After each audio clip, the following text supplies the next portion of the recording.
P. Diddy's ex-girlfriend, Cassie Fine, and her lawyer are speaking out after his homes in LA and Miami were raided by the feds yesterday. She released a joint statement with her lawyer, Douglas Wigder, saying in a quote, "We will always support law enforcement when it seeks to prosecute those that have violated the law. Hopefully, this is the beginning of a process that will hold Mr. Combs responsible for his depraved conduct." I love how spicy they got by dropping in that word depraved. It really is like a gripping way to say it. And it's the truth, right? Based off the things that Cassie said about Diddy in her massive lawsuit that he scrambled to settle in less than 24 hours, his actions were indeed depraved, right? She accused him of ex-trafficking, forcing her and other people to consume drugs, forcing her to carry weapons for him, all sorts of different things. It seems like he really is an evil person at the end of the day. And Cassie is not even the first person to accuse him of these things, and she's certainly not the last person either. There have since been several, I want to say 4 Jane Does who filed lawsuits against P. Diddy alleging similar things. There has also been a man who worked on an album with P. Diddy who alleged similar things as well. And before Cassie, there was his other ex-girlfriend, Jennifer Lopez, who wound up catching a charge because, like Cassie claimed in her lawsuit, J-Lo was allegedly forced to carry you-know-what for B. Diddy. And what happened? An incident popped off, and she was caught with that in her purse. And she ultimately faced charges. Luckily for her, the charges were ultimately dropped, but she faced charges nonetheless.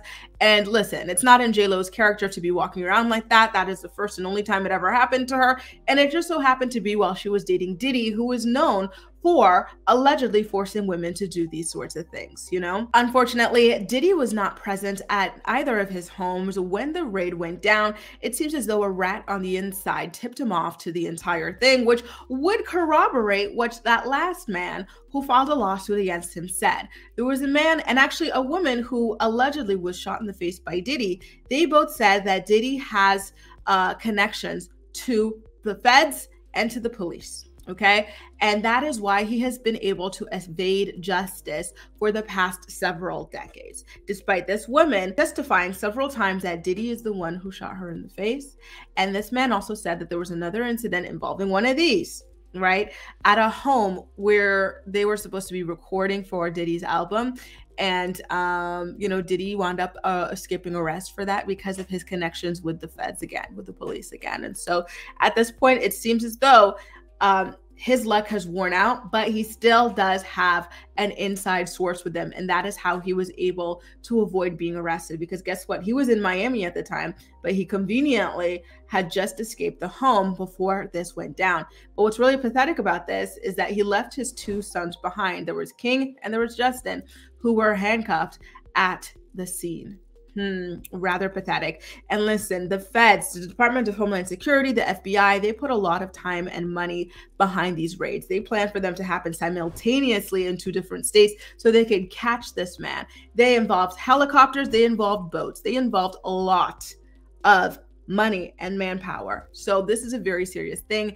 50 Cent recently released his own statement saying, listen, at this point, Diddy, you are done. They don't just do this without having a rock solid case against you. So now I'm asking you guys, what do you think is the next move for P. Diddy?